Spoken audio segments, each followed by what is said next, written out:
TV show, you're author, you're starting courses.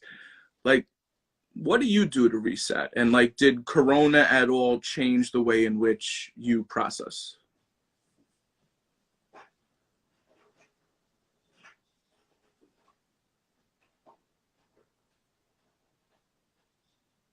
All right, we're waiting a second. What's up, Adrian?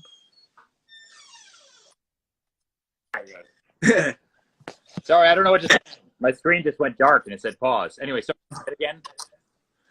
Yeah, so you're a really busy guy. Just started a new brokerage company, TV show, author, um, media company. What do you do to reset? And like, has Corona or this pause changed the way in which you process it all?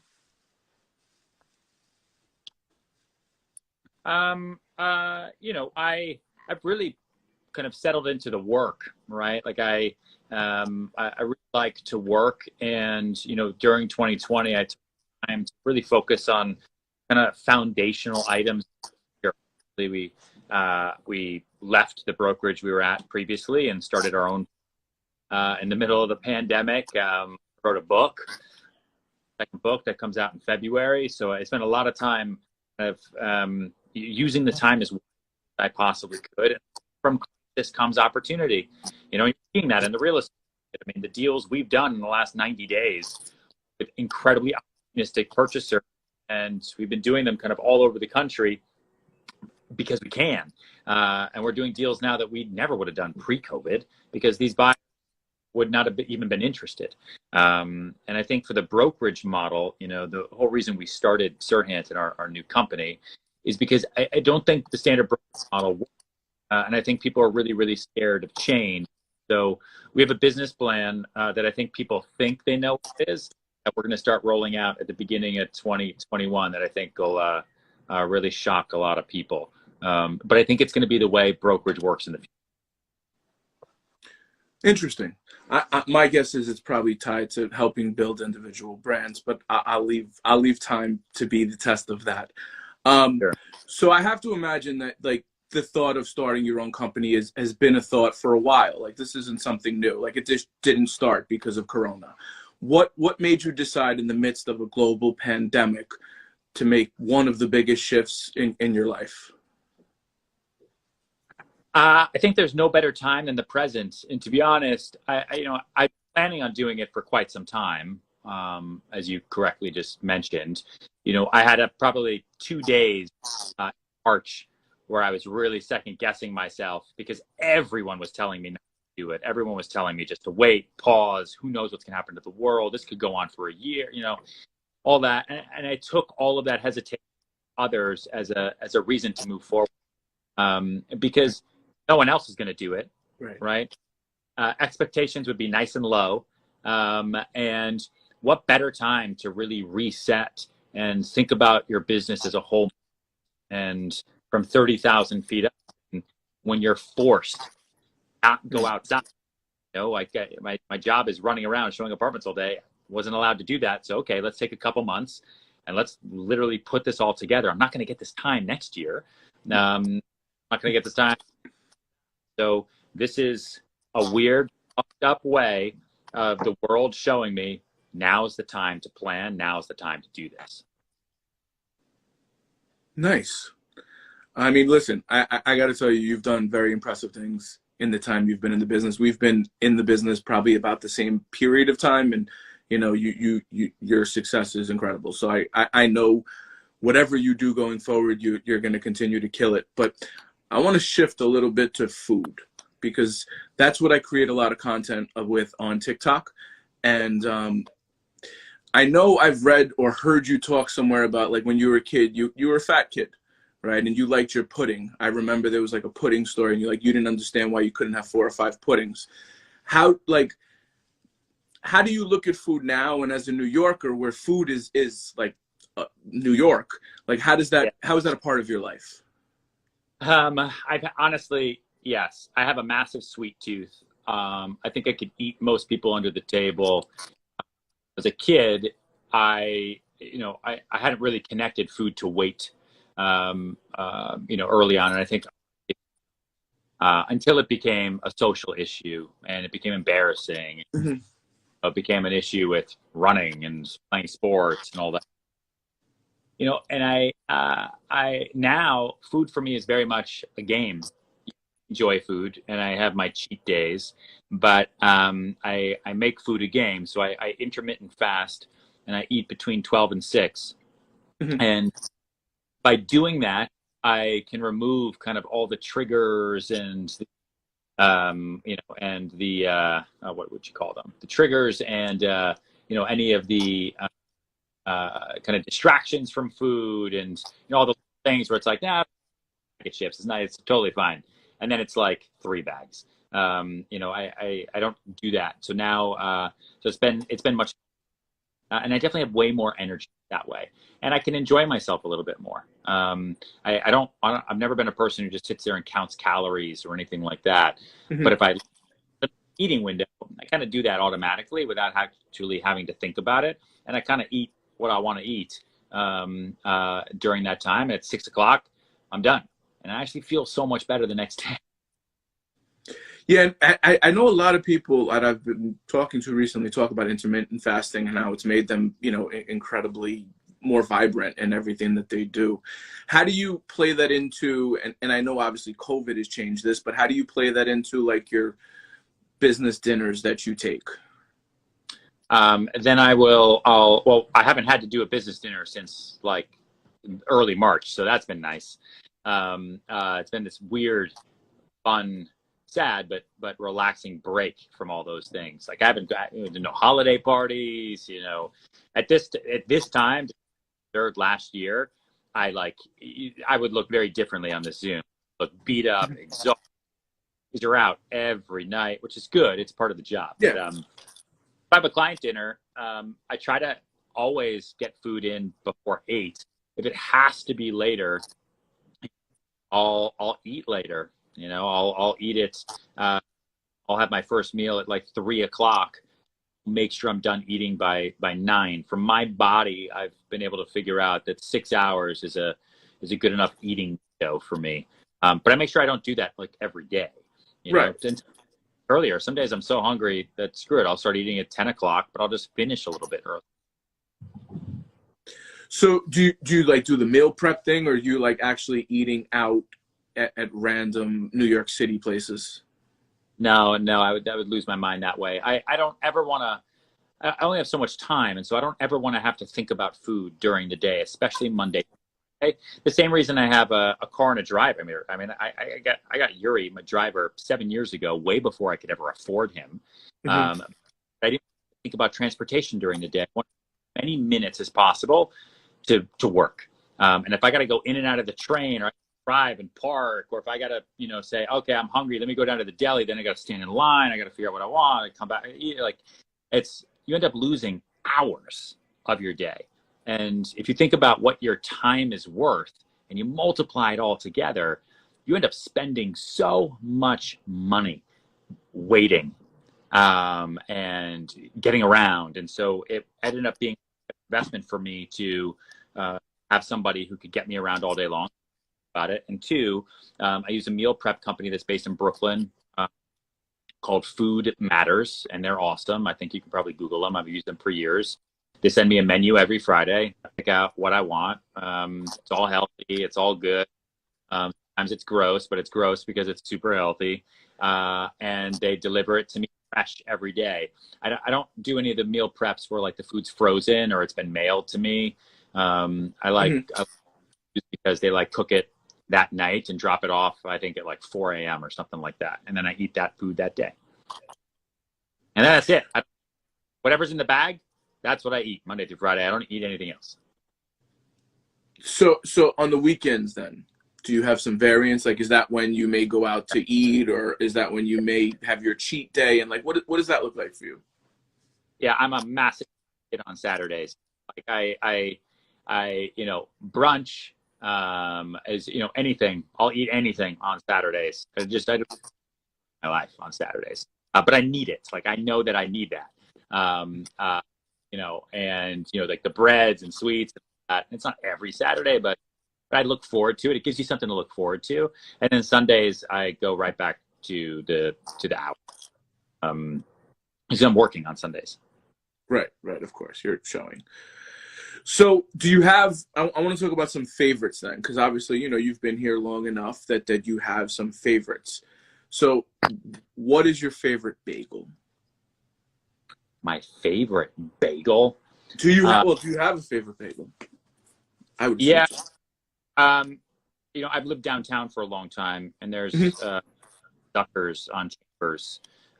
That's a great kind of bagel spot. Great, like bacon, egg, and cheese, toasted everything bagel. That's a good spot there. But we like that. That's like a good Saturday morning ritual. Nice, nice. What about pizza? To be honest, and people aren't gonna like this, Oh no, but no, no.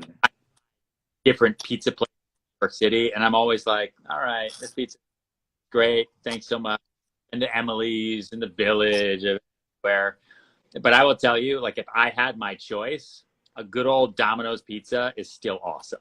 And and I'm not ashamed of that. I would prefer that over some custom made pizza somewhere else where I got to be like, oh, leaves, awesome, thank you so much, or interesting. Oh, here, this is great. I don't care about your artisan making a pizza. Just like give me what I need. Yeah. Hey, listen, Domino's thin crust pizza is actually really, really, really good. It's like a hidden gem. Yeah. So you said you love sweets, right? So Yeah. so tell me a little bit about that. Like what are your go-to candies, or is it like more chocolate, or is it more like savory? Like No, I'm not a big chocolate guy. My okay, wife, but we like I've always been a big ice cream guy. Like I love going for ice cream. There's a place, I think it's in the East Village. It's like I think it's Scoops and Cones or Sundays and Cones or something like that. That's a cool little place with crazy flavors, and so that's a good spot. But I've always liked ice cream. As far as candy, I've always liked Twizzlers. Those have been like my go-to, or like fish, or I don't know, like sweet stuff like that. cool. So you got a bunch of things going on. I know you got a book that's coming out that you've been plugging very hard. Why don't you tell us a little bit about that? Yeah, I spent quarantine. It's interesting. Like I wrote my first book, Sell It Like Serhant. It took me a long time to write it. No one knew I was writing it. It was really like 10 years of my life. The writings that I've given to my agent, everything. I put that out there. This book I wrote in April, and fine tuned it over the rest of the spring and into the summer, and it comes out. It's it's the secret sauce to Sell It Like Serhant. It's where Sell It Like Serhant is like the tools, and the strategies and the tips and the tricks and everything you need to know on how to sell and how to build a sales career and how to get how to close, how to talk to buyers, how to talk to sellers, all of that stuff. Um, uh, Big Money Energy is the glue that puts all of that together. It's my confidence blueprint, and manual, really, and everything that I know about how to go from that kid who just likes sweets and wants to stay inside and watch reruns of Saved by the Bell every day, to guy who can walk down the street and confidently talk to strangers, and pick up the phone and doesn't know and have a conversation with someone much smarter and much wealthier and get that person, him, all integral to being a professional, being an adult, and definitely being a successful salesperson is what Big Money Energy is all about. And I've never found a book like it before, so that's why I ended up writing it. So tell me a little bit about that process, because you said the first one took you 10 years and then the second one took you a few months. So what did that look like for you? Because in the back of my mind, I've been quietly writing a book for a while, and I'm like stuck. Yeah. I would say I'm a pretty disciplined person, and I really appreciate structure. And so I don't really let things get in the way when I put my mind to something.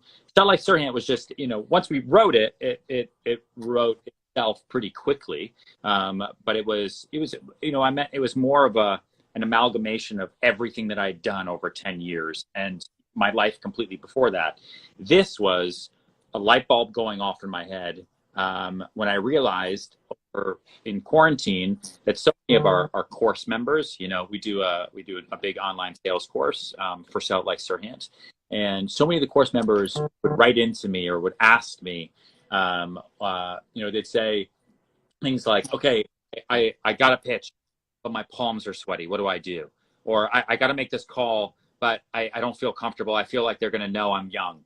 Or I've got to, or I don't think people think so I don't want to go to that meeting and no one's going to like me. Like all of the self-doubt that people have, that at the end of the day is really just and this fear that we project out into the world can be fixed. And I did it. And so I kind of just sat there next to my garage in New Hampshire, my parents' garage, in the snow, and just poured everything I knew into work. And then cleaned it up and fixed it, and cleaned it up and fixed it.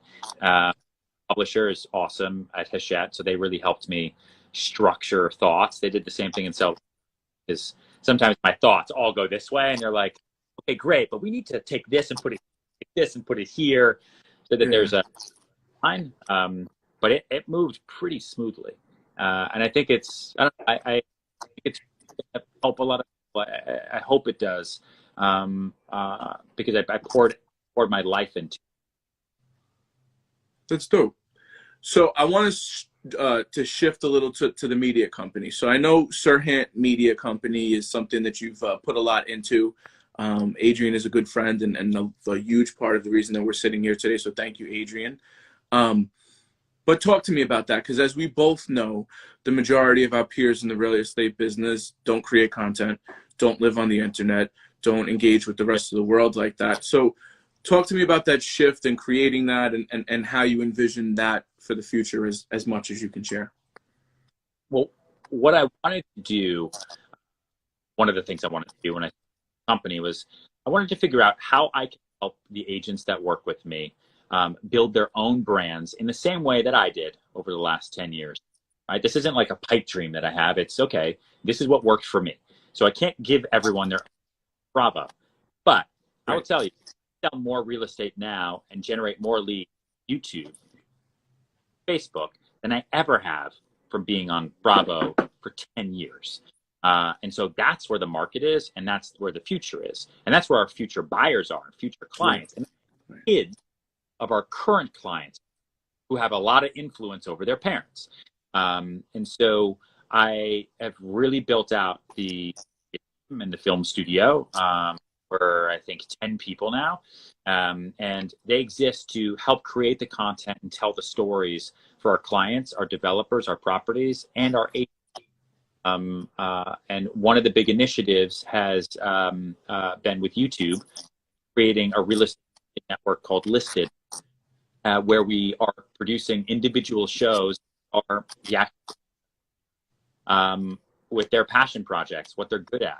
So we've had 2 shows come out so far, and they're retaining their view count against subscriber base is like 100%, which I think that's amazing. Yeah, growing. It's small, it's growing. Our next show is called Mansions. That stars one of the agents here. Loves food. I think Jason Eats, I think, is his show where he loves food, but he loves real estate. So we made a show for him. Goes into beautiful listings, but features the kitchen, and then he cooks a meal. So it's a cooking show, but tries to replicate a meal from a local restaurant, and we have that come in and taste test it. And so it's funny, informational, it's interesting. So that one it premieres when? December 28th? Premieres December. And so we do a lot of things like that. But listen, if you're not producing content, if you're not selling through video, then you'll be okay for a short period of time. But you're eventually going to be the person who didn't think the internet was going to be a thing in 1930. So you want to take advantage of of that passive audience building as much as you can. Like people reach out to me all the time because someone has taken one of our property tours on YouTube and has forwarded it to somebody who forwarded it to somebody else who forwarded it to that person who reaches out to me. So it's not just the people that are in your audience. It's the ability to save, screenshot, forward, text to people. You can't do that on Bravo. You know, $1 million listing, what's someone going to do? They're going to take a photo of their TV. Like it's much different. And all the listings and properties we do on $1 Million Listing, and you know, they sell for the most part. And so kind of the life deal is over by the time the show airs, like a year after we film it. You know, we get a new listing now.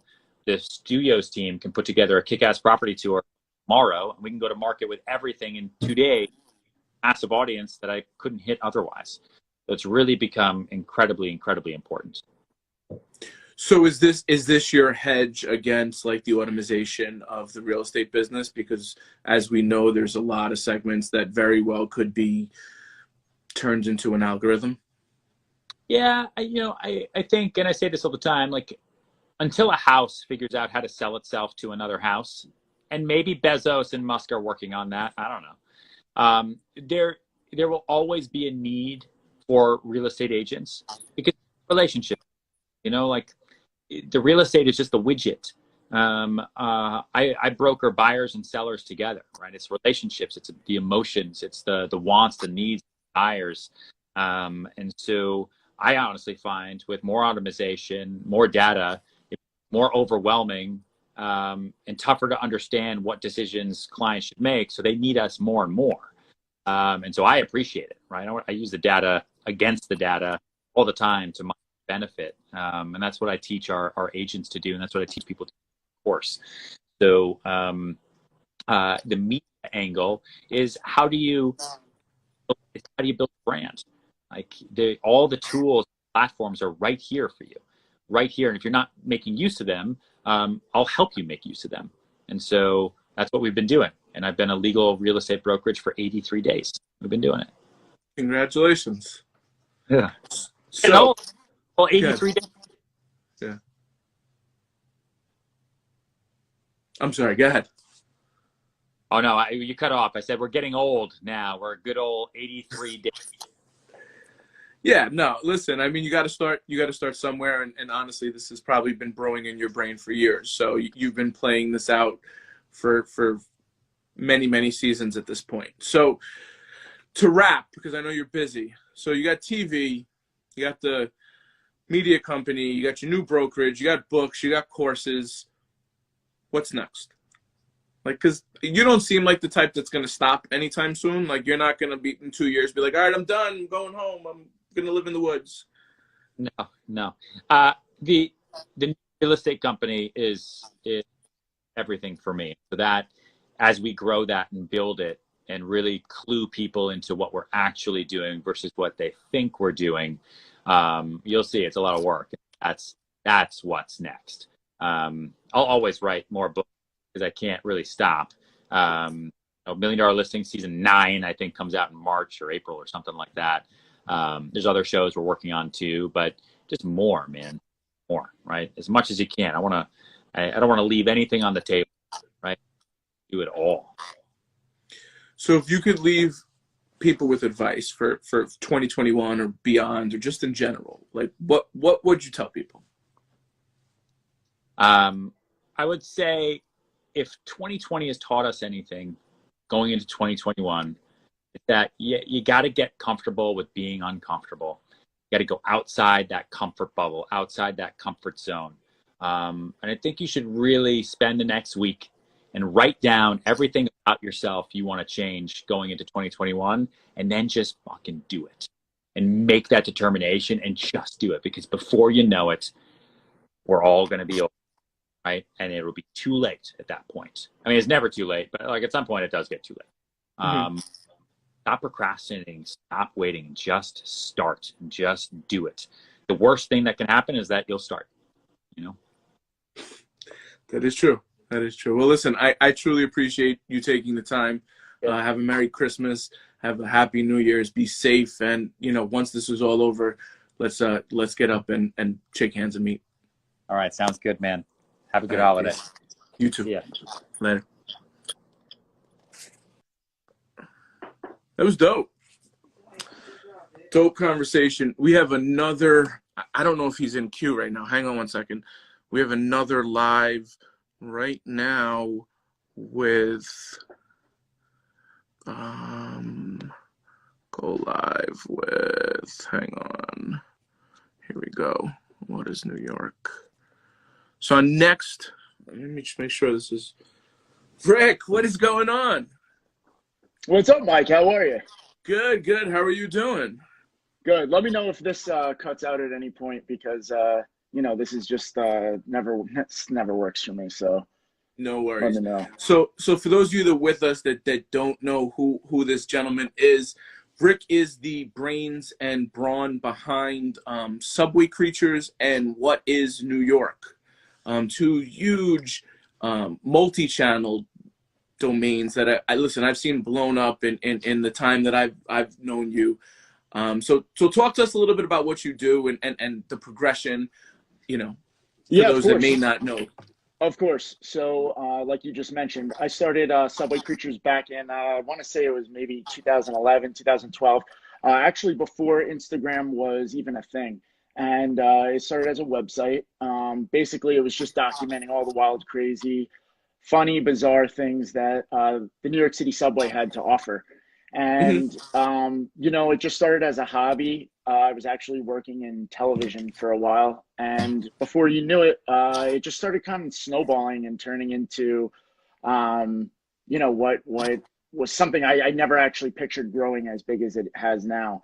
Um, and then naturally along the way, people were just sending me a lot of videos and photos of stuff happening outside of the subway in New York. So I had to kind of make an account for that as well. But the both of these accounts, like you mentioned, have kind of grown exponentially. It's been an awesome ride, and the sky's the limit. How I kind of feel. More especially for the What is New York page than the subway because you're not stuck in that little niche. Right.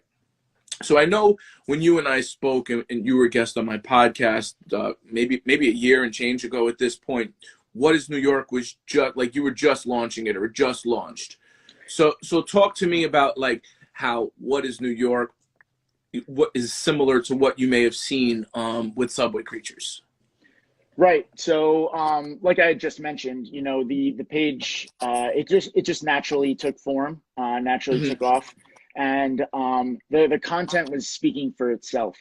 And that was the way it was with Subway Creatures as well. The content we as New Yorkers, we've all seen it. Um, Hmm.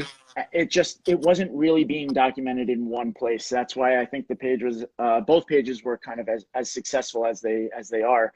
um, but I think like most things, you need to expand and you need to expand the brand, and you kind of have to start going a little off on your own, which is what kind of the next phases I see as for this. But the people who follow the account are my eyes and ears out there, at least as of right now. And without them, I don't think either one of these pages would exist. So you have two huge New York brands. You get a lot of engagement. How is it different than your average New York experience? And I think this is something you just touched on that people don't truly understand. Like when you said as New Yorkers we see this, it's Right, true. Like this is the New York we live. Like right, because you're not originally from New York, correct? right. Correct. I'm actually only about 15 minutes outside New York City in New Jersey, is where I Mhm. was born and raised. But I've been, just because of the close distance, I've always grown up in the city, even though I didn't technically live there. And I've actually been in the city now. I think it's about 11 years. And I think to your point, as New Yorkers, you know, we see all these crazy things that and you tell a lot of these stories to friends and family who may not be from the area, and they Mhm. either don't believe you, they may think you're exaggerating.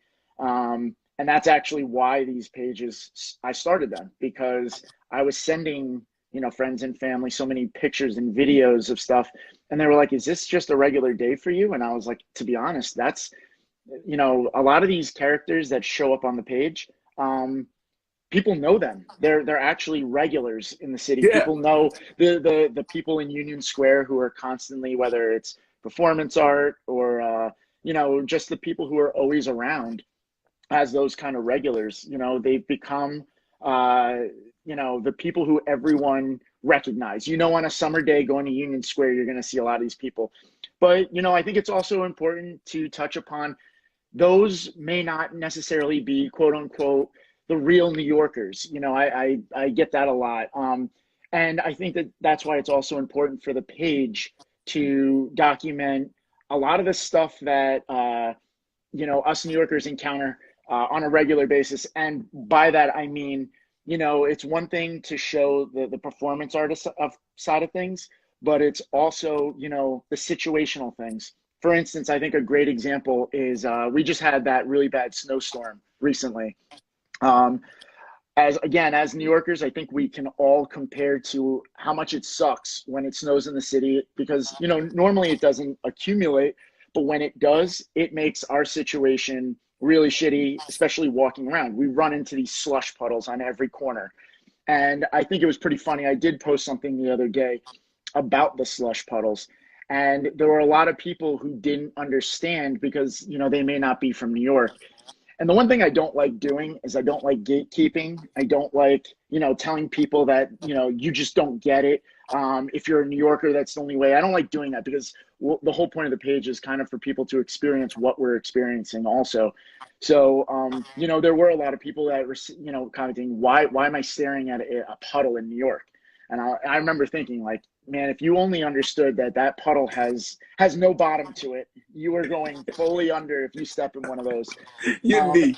and we've all been there before. We've all been there. It looks like part of the sidewalk or the street. You step in it, and next thing you know, you're 3 feet underwater.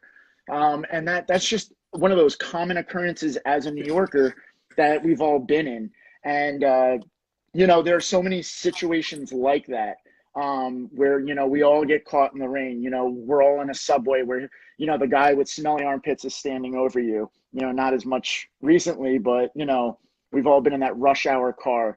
You know, there's a lot of unspoken rules that like people know, like if a subway comes in and you realize there's an empty car, but all the other cars are packed, everyone Yeah. knows you stay the hell away from that empty car because there's a reason it is empty. So, you know, it's a lot of situational things, but it's also, you know, the unique people who make up this awesome city.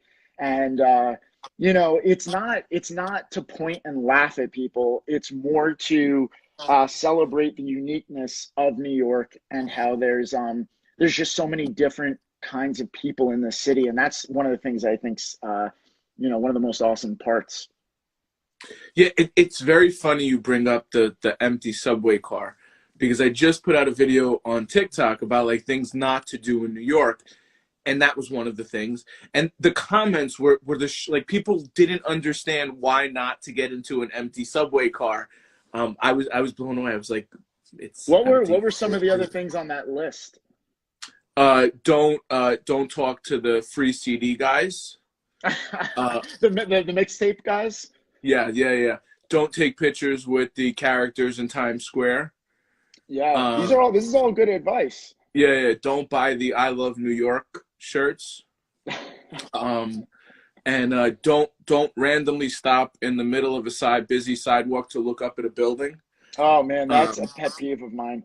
You know, yeah. do you, all right, so I'll ask you this after. One of my biggest pet peeves, and this is such a New Yorker thing to actually happen, are getting on a subway car and the people who insist on listening to music without headphones. I don't know why that just drives me insane, but Yeah. it's such a New York thing to happen. And for some reason, that is probably one of my biggest pet peeves. What would you consider one of your biggest pet peeves?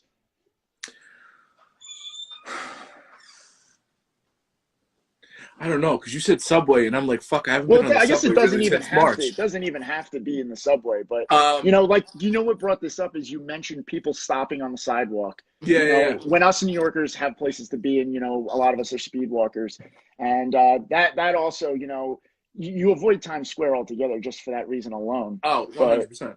right, right. So So what so would you consider your biggest pet peeve?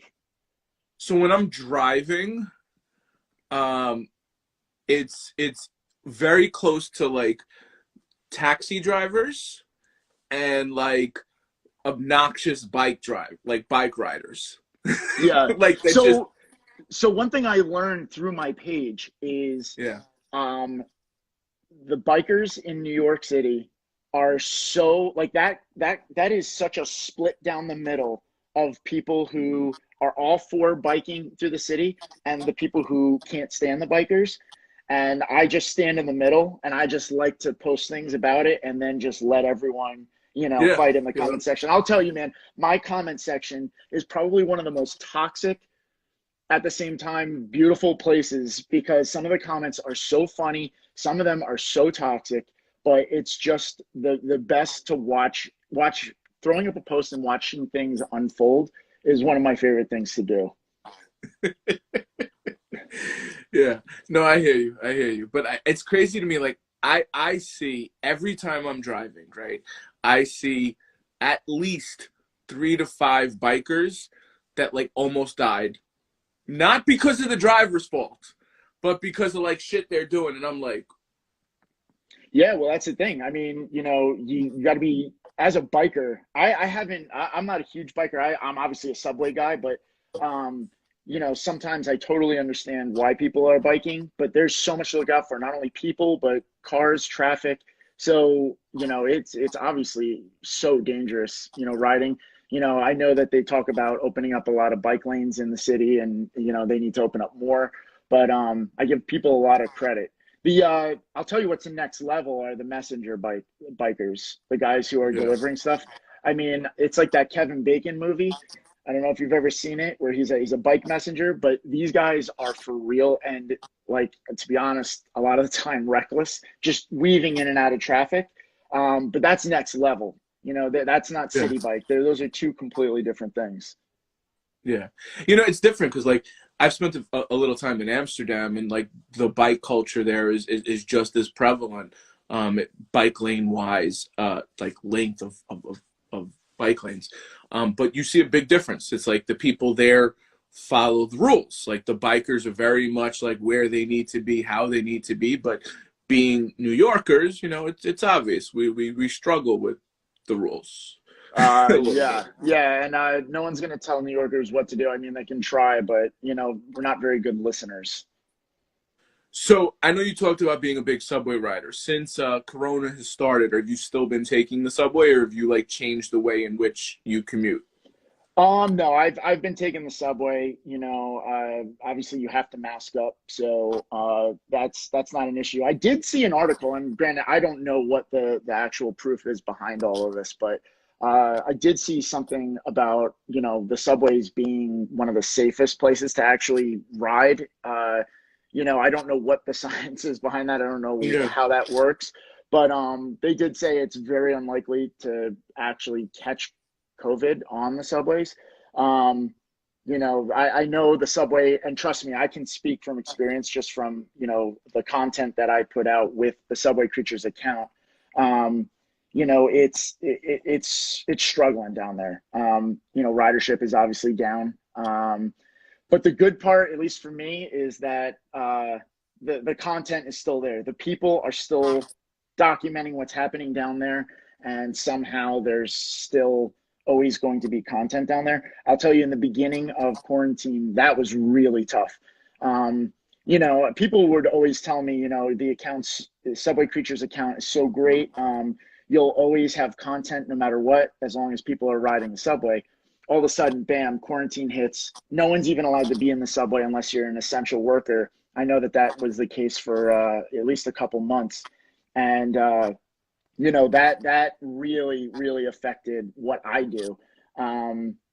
Basically on a lockdown, and there's no one even to send videos because there's nothing even going on down there. So COVID obviously affected all of us, and you can see, it's interesting to see the different areas that it actually affected. It's almost like a domino effect. hmm Um, That being said, things are not back to normal down there, as you can imagine. In fact, the MTA is really struggling right now. I think that they're looking for, a lot of funding, a lot of help, because, ridership is down, and people are finding alternative ways to get around. A lot of people are working from home now. I know so many people who don't even have to commute into the city anymore. They don't have to commute to work. They can just, set up a laptop in their apartment and they're good to go. Yeah, I mean, I've been to my office maybe 6 times in the last 6 months, like, and it's Well, you know randomly. what? You're kind of a good example because obviously we saw this kind of this big exodus from the city Hmm. fairly recently. It probably, what was it, towards the end of the summer, right? And I don't know how many vacant apartments they're saying are in the city now, but for what you do, I mean, real estate's got to be really tough, right? Yes and no. So, like, the real estate world has changed significant, as a lot of other things have because of technology. So we thankfully we're always a little bit tech forward in creating content and creating videos and so on and so forth. So we had video tours of every unit we represented before, like, quarantine started. So very much what we were able to do is still work without having to work. The other thing that's been nice is showings. You don't have to show as much in order to do the same transactions, because in being able to send, that video, if you're in the market for an apartment, right, and you're looking at videos, and the videos are done well, they're not like shitty images that are stretched and manipulated, right? Like, okay, well, this will work for me. That this bedroom's or this living room or this won't work because this kitchen is too small, or so on and so forth. So it's helped us to honestly do less work, and year over year we're actually up, probably a little bit. And a lot of it also has to do personally with, like, restructuring. I brought my wife on board a little over a year ago, and she runs the whole operational side of the business, and that's freed up time to just do other things and create. I've spent more time on TikTok than Instagram, honestly, but it's a changing world. And I think, right before I was talking with you, I was talking with Ryan Serhant, who just started his own brokerage company, and it's essentially very much going to be around building brands for their agents rather than supporting the brokerage company's brand. And I think we're going to see a lot of changes over the next 5 to 10 years in the way in which the business operates. But I think that's every business. Like, I think Yeah, every business is going to see that. yeah, I think there's a huge adapting phase that, people are doing. And, I think more specifically as New Yorkers, I think we're really good with that.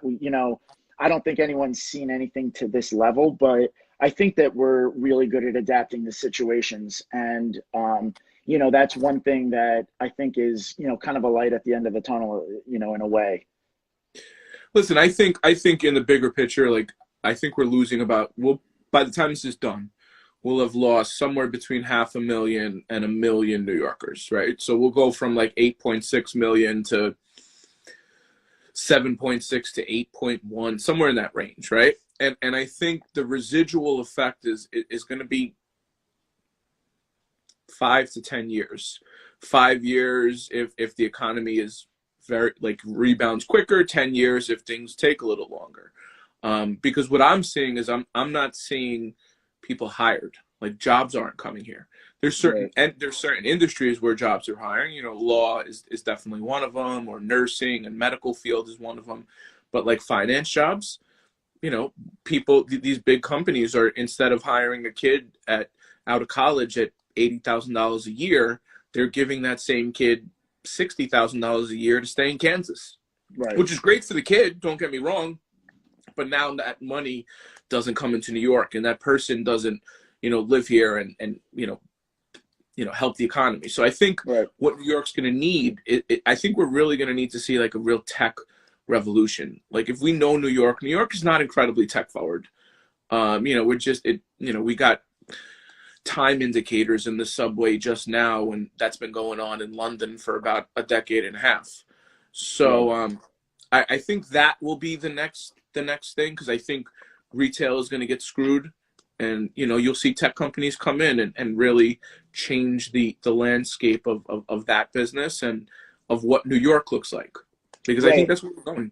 Yeah, and I honestly, I hope, we all hope that that happens sooner than later. But, one thing that I just wanted to really quickly point out, Yeah. for anyone who might have jumped into this live, who follows me, just to say what you're doing basically a marathon today, right? And it's Yeah. basically to raise money. Just that's the important thing that I wanted to get across to anyone who might have jumped in here who follows me, is that you're raising money for the really dying restaurant bar industry right now, which is super important to me. I've been doing everything that I can to actually help as well. Every Friday, I do posts dedicated in the morning to spotlighting or featuring, anywhere from 2 to 3 restaurants who can get involved. So can you just, for anyone who follows me, who's in here, explain what you're doing on your part as well?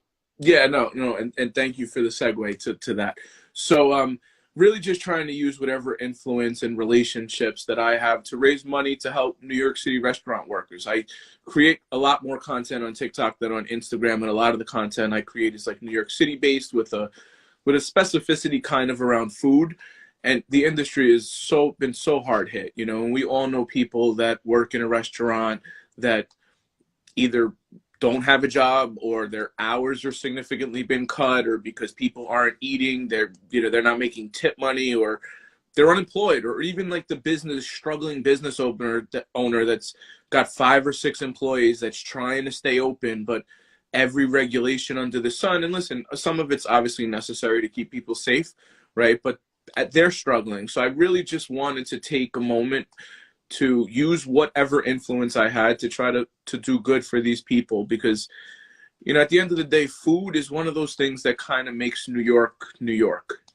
I couldn't agree more. I couldn't agree more. And I'll be completely honest with you. I do chalk some of that exodus up to the restaurant and bar industry dying. A lot of people were love counting on that kind of a thing, for whether it's a night out. And now the seasons are changing, and some of these places have had to build these outdoor, we've been joking about it, how they've been building these outdoor restaurants, and it's basically the same thing that you've done on the inside. Now you're doing on the outside. It's just in actually a smaller area. And not only that, you're putting them in the street where there's traffic. So, in a way, it's kind of counterproductive. But some of these places don't even have heaters, to be able to compete with the winter coming up. And I just don't see how a lot of them are going to survive.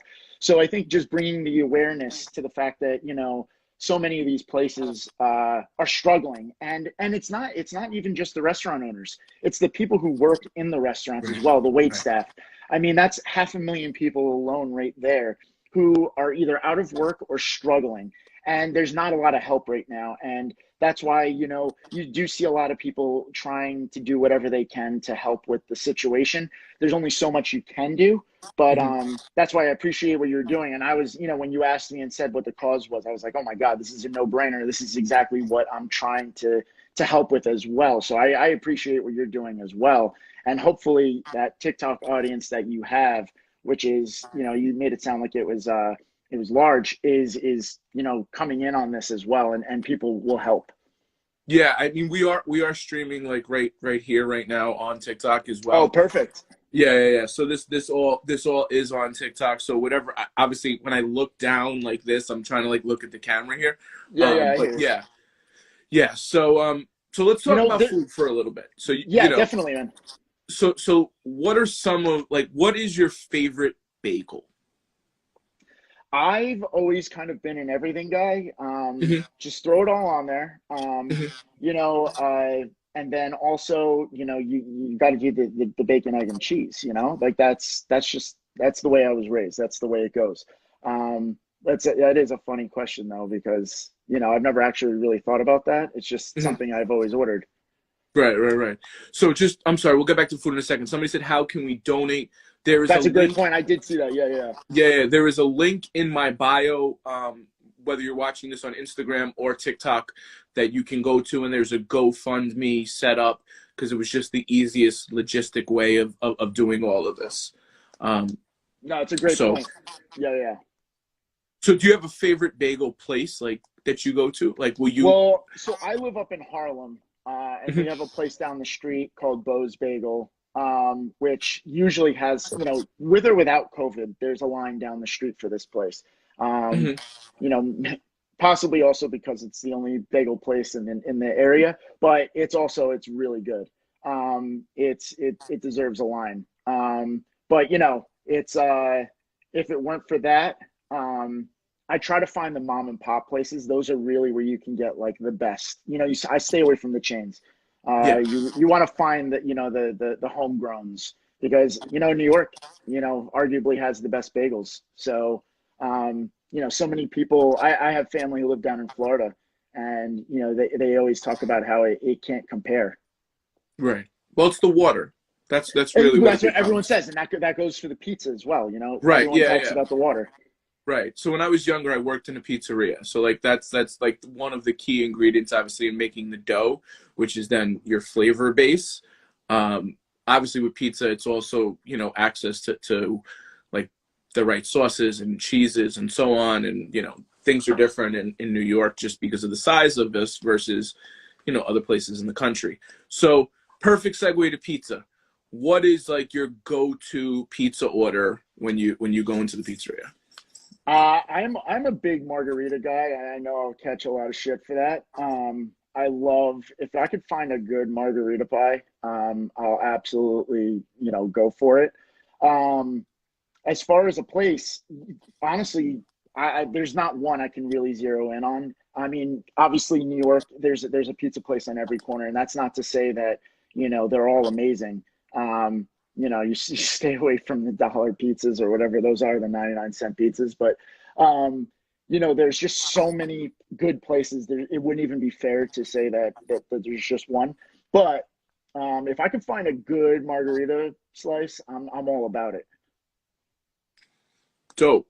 So is there any like other like Rick specific, like I have to have this kind of thing, like that you eat all the time?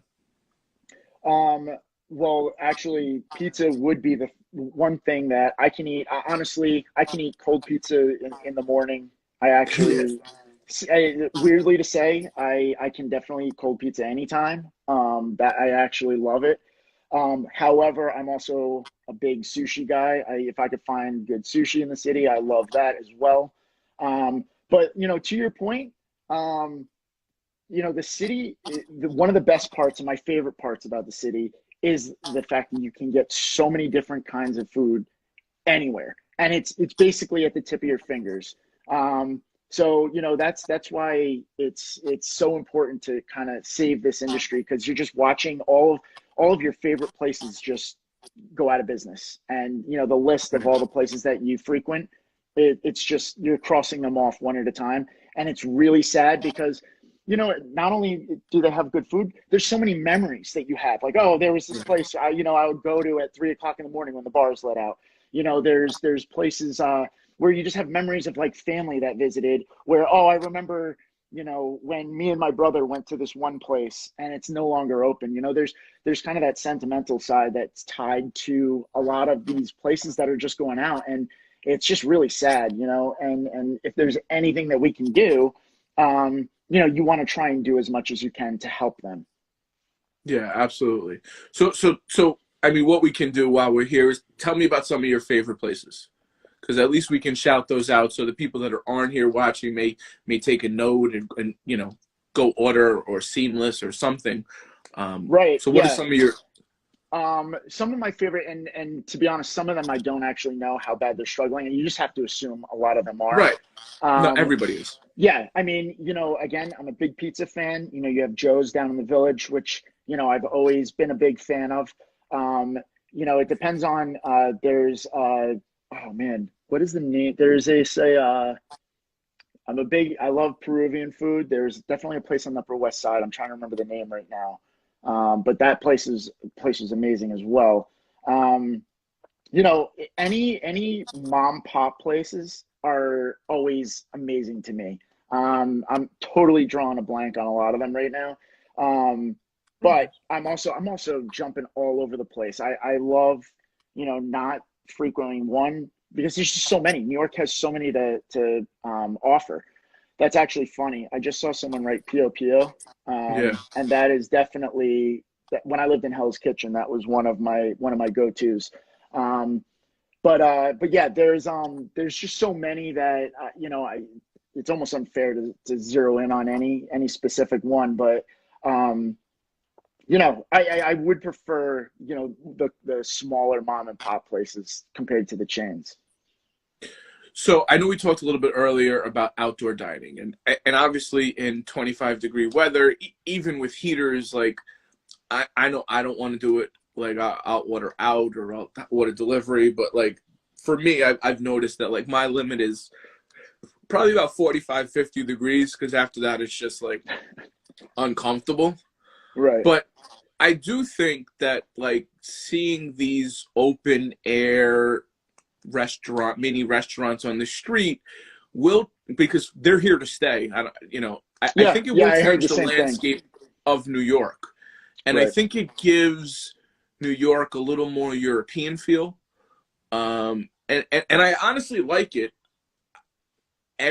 with the exception of like mid-November to like March. Well, that's the problem. That's the problem is that, you are going to have to compete with the cold, and, a lot of people don't want to do that. You brought up a point that I think is really important that I brought up about a week ago, and that is ordering out. I made a comment about trying not to use the food apps, Mhm. only because they take, a big cut of that money that's going towards that, whatever that business or establishment is. And a lot of people, I got a lot of backlash for that because a lot of people said, the people who work for those apps also need, they need to work as well.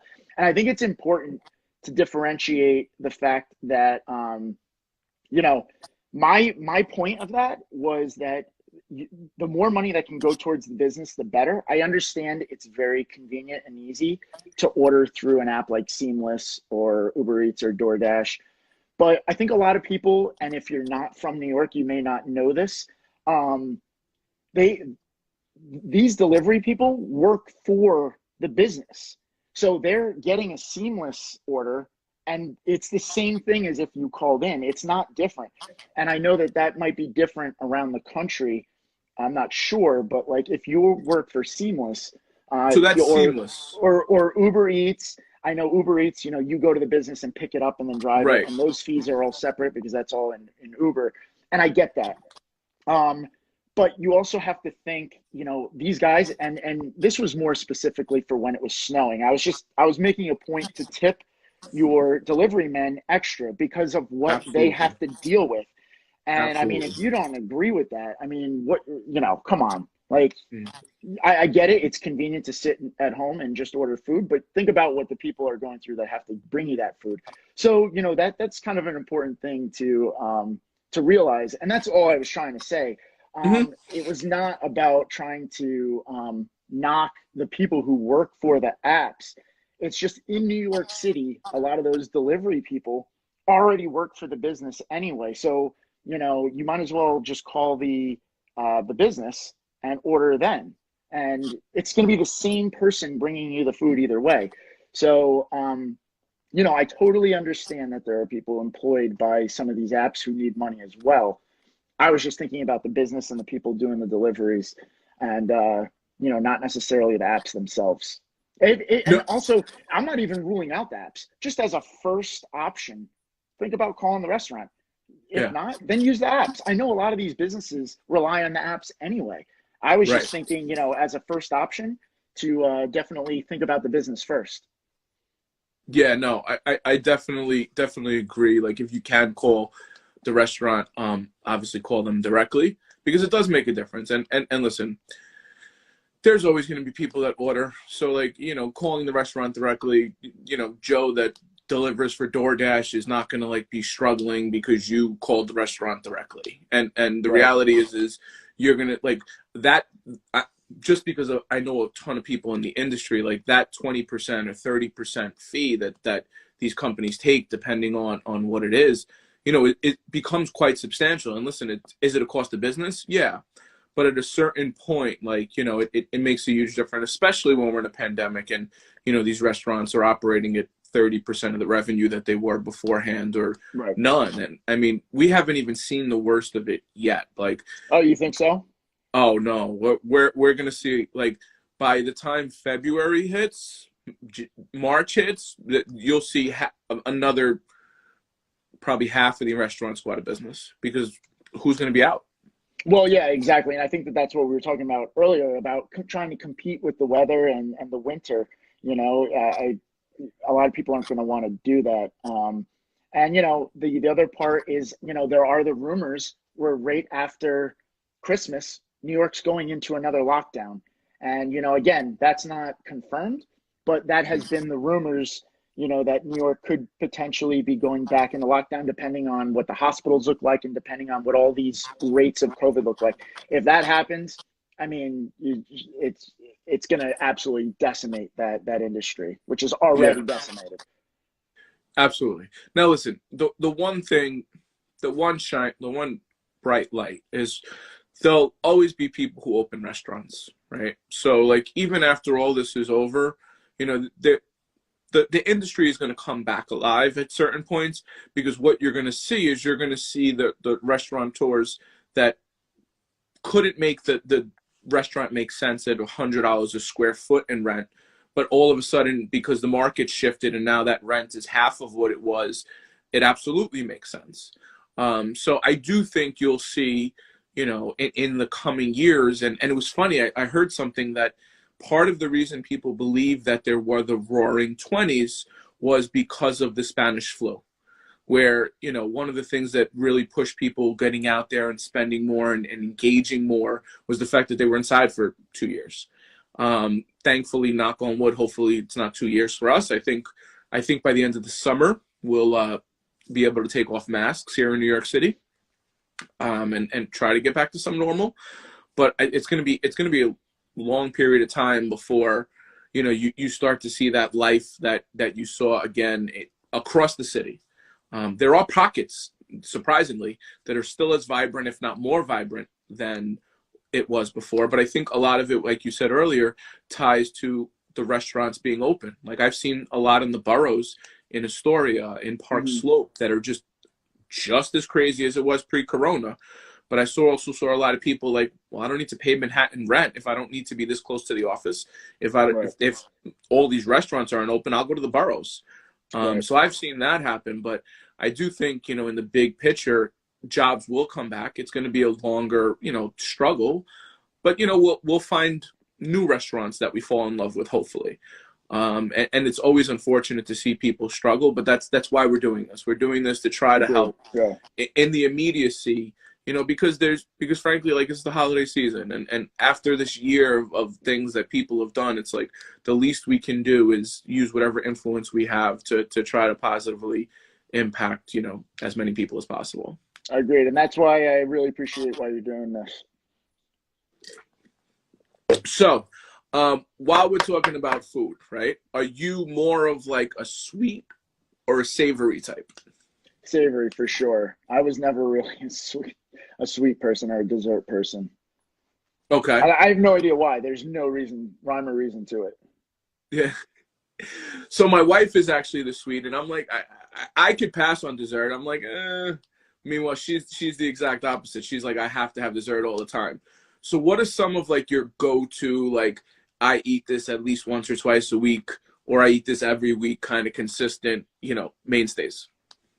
I'm a big meat guy. I love steaks. Um, you know, if I can get around to a good steak or have it, go to a place where it's, I know I can count on having a great one. I will absolutely do that. Um, trying to think of a place like that. You know, trying to think of, there was a place I was at the other day and I can't think of the name of it, but steak is definitely a big one for me.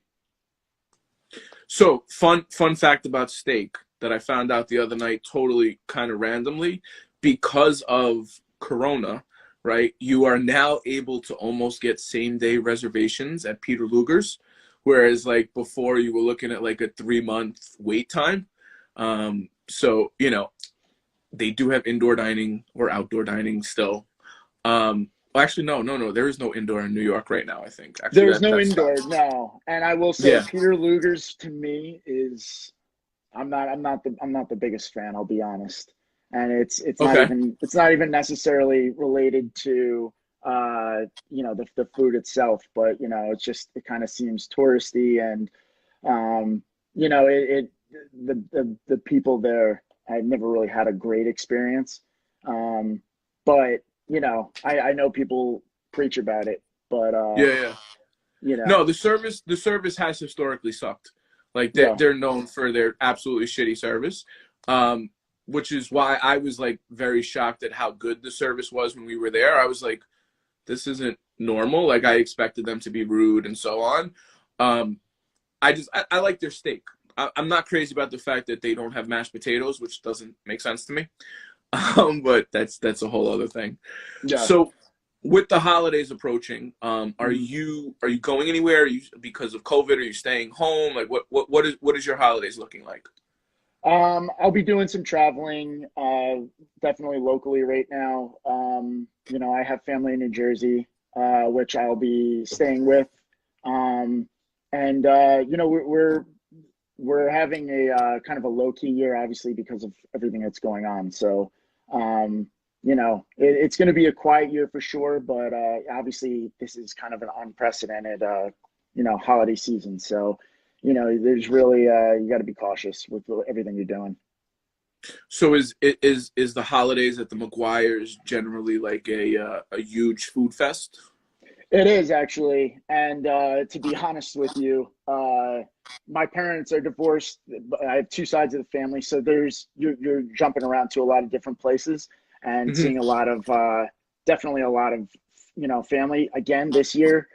Don't really know what to expect because everyone's being cautious, but either way, I have a dad's side of the family and a mom's side of the family to see. So you hop around a little bit, and it always keeps the holidays interesting.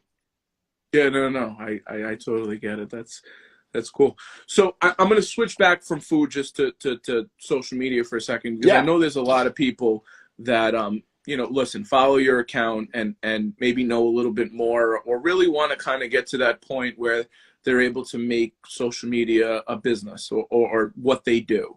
right. So I know when we first met, like you were just at that point of like just doing social. So like talk to us a little bit about like what that looks like and what that's been like and obviously how things have changed because of Corona or so on. Yeah, so as I mentioned before, the Subway Creatures account, has really. There was one point where I was doing pop-up shows with a lot of musicians and artists. Again, we talked about adapting. You really have to adapt with the times, and by that, I have a couple of projects coming up where, not only helping the restaurant industry, but I'm also, there was a lot of musicians and buskers that would play in the subway. I need to find a way to help them, and that's what I'm actually working with the MTA on right now. Is finding a way to, even if it's just virtually tipping people, where we can still hear. There's a lot of musicians that came out of the subway. There's a person. Her name is Just Sam. She just won American Idol last season, Oh, and really? she was performing at the 96th Street station. So Wow. there's also a number of other people like Mike Young, who was on America's Got Talent. He finished in the top three, again, discovered in the New York City subway. These are all people who have serious talent, but it just never got featured or there was never a spotlight on them because, they just didn't have it. And I want to bring attention to that and, help these people out. And they're struggling right now. A lot of these people depended on tips Right. to get by every day. And they can't even do that right now because you can't even safely perform in the subway. And, unfortunately, they kind of boot you if you're down there and if you're not wearing masks. So there's a lot of restrictions that these, you know, a lot of these musicians and buskers are up against. So I think that, you know, just adapting and helping them is definitely big. As far as the, you know, the business side, you know, yeah, Subway Creatures isn't, um, you know, it isn't the same as it was. It's not flourishing the way it was. Luckily, the What is New York page, a lot of people were actually following that account during quarantine to see what was happening outside, because, you know, you couldn't go outside. And luckily, people were still sending me a lot of videos. You know, I did a series called Rooftop Quarantine, where people were just doing the most ridiculous things, you know, on their Yeah. roof. And, you know, a lot of this stuff it was entertaining and at the same time informative, because you were actually able to see what people were doing outside, because a lot of people weren't venturing out because we didn't know what was going on at the time. So from a business perspective, you know, things have been, you know, they have been not as well as they've been in the past, but you just have to adapt. And, you know, whether it's original content or whether it's finding ways to partner up with businesses or brands, it's absolutely important to keep expanding with what you have. Right. And I know within probably the last 6 months or so, maybe it's a little bit longer and I'm slightly off, you've moved these brands as well to TikTok. Listen, I've tried. I have two younger sisters who are on TikTok, and, you know, I'm actually asking them for a lot of help because I don't get it. I know that it's a huge emerging platform. I'm still learning about it. You know, I'll post one video on one of my accounts, it'll get 1 million views, and then I'll post it on TikTok and it'll get 100. I don't get it, but I'm working on that. And I do know that it's kind of important to evolve onto that platform. So that's something I'm definitely getting advice from people on. But for whatever reason, the content, and maybe it's because it's a younger audience, I don't think it's resonating as well as it is on, you know, the Instagrams of the world. So it's just kind of finding that crossover of what works. Yeah, and I mean it's one thing that I've learned in the period that I've been creating content is like what works on one thing may not work on another thing, platform wise. Right.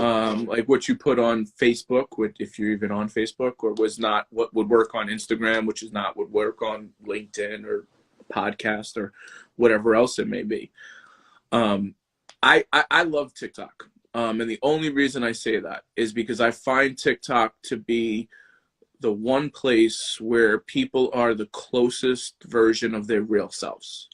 Like I see vulnerability like I've never seen. Like you see people share stuff that they would never share. And I think it's just the progression of where we're going. And I always try to think of it or explain it like I think TikTok is doing for video what Instagram did for pictures. Okay. And I can see it's that. And I know a lot of people who are swearing by TikTok, you know. Actually, you know, Dre, who I think is coming on this a little bit later, you know, yeah, is a good friend of mine, and he swears by it, and he loves it, and it's been really been working for him. I have another friend, Devin Rodriguez, who draws pictures of people yeah. on the subway, and that guy blew up on TikTok, and he actually got listed as like one of the top 10 biggest TikTokers of the year. You know, depending on the content, it absolutely works for some people, and whereas some it's not. But it's the vulnerability side of things. It definitely seems like you know, it works for some people, and for those people I just mentioned, I'm super impressed with how they've been able to expand on that brand.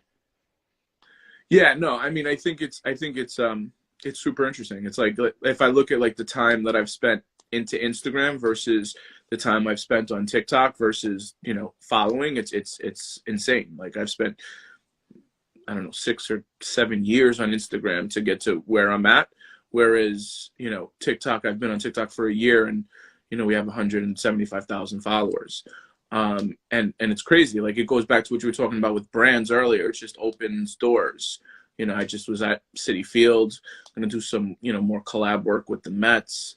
We're doing some stuff with Airbnb. So it's like, I don't know. It's just, it's the future of it. And it's not just TikTok. It's like what we're doing now is the future of what the world is and how we're going to communicate it. And yes, after COVID, we'll get back to having a drink at a bar. but the ability to have these conversations like this and connect with people and use our influence, I think is going to continue to forever evolve. Agreed. Yeah, well said. Definitely, and that's why, a lot of these platforms, like you said, are super important and that's why I'm trying to get over to that and learn more about it, because like you said, it is the future. Yeah. So, last before we go, right? What is in the plans now? So I know we talked and you started to tell me about what is New York a year and a half ago. So like, what's cooking next? So the next thing, obviously, things are slowed because of everything that's going on. You're very restricted to what you can do, where you can film, what you can shoot. But the goal is to expand the What is New York page, getting into more of the specifics of New York, meaning the food restaurant industry, the sports of New York. Just basically evolving it into this, different genres of New York, and really trying to hopefully the goal is to be able to hire, a lot of people think that, I have a whole team of people. I mean, both those pages are just run by me. I want to be able to have a team of people. I want to be able to, go out, shoot a lot of original content. So that's basically where I'm trying to work myself up to. And the next goal is to get to that point. Nice. Well, listen, I'll send a DM and we'll get you a tour of Citi Field. It's fucking incredible, and the Mets social media people are amazing. I gotta tell you. So. Oh, I'd love that. Yeah, for sure. Yeah, definitely. So before we go, what are your listen, we all set New Year's resolutions, but like, what are you excited for? What are you looking forward to in 2021? Well, I know it's cliche to say, but I'm just really excited for 2020 to be over, man. It was a really shitty year. But I'm looking forward to seeing how the city rebounds. I think it's going to happen. I don't think it's going to be overnight. I'm curious to see what this new norm is going to be. But I'm really anxious to see how it's going to rebound and what that's going to look like. So, I think if there's any light at the end of the tunnel, it's kind of seeing how New Yorkers, we all know how resilient we are and how we rebound from things like this. So, I'm very anxious to see how that's going to look. Yeah, no, I absolutely couldn't agree with you. Well, listen, I appreciate you taking the time. I know, Absolutely, Christmas is around the corner and we're all busy. So thank you so much. Absolutely. I wish you and your family the best. Be safe. And once this is over, let's definitely get up for a drink. Absolutely. Thank you, brother. Thanks for having me. All right. We'll talk soon. No problem. Thank you.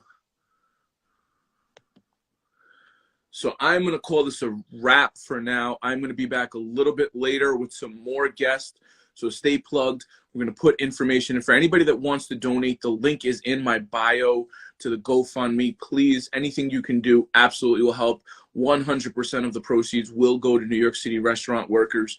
So please, anything you can do to help would be greatly, greatly appreciated. So thank you so much for the attention, the love. And I'm going to say peace right now, but I will be back later. Peace.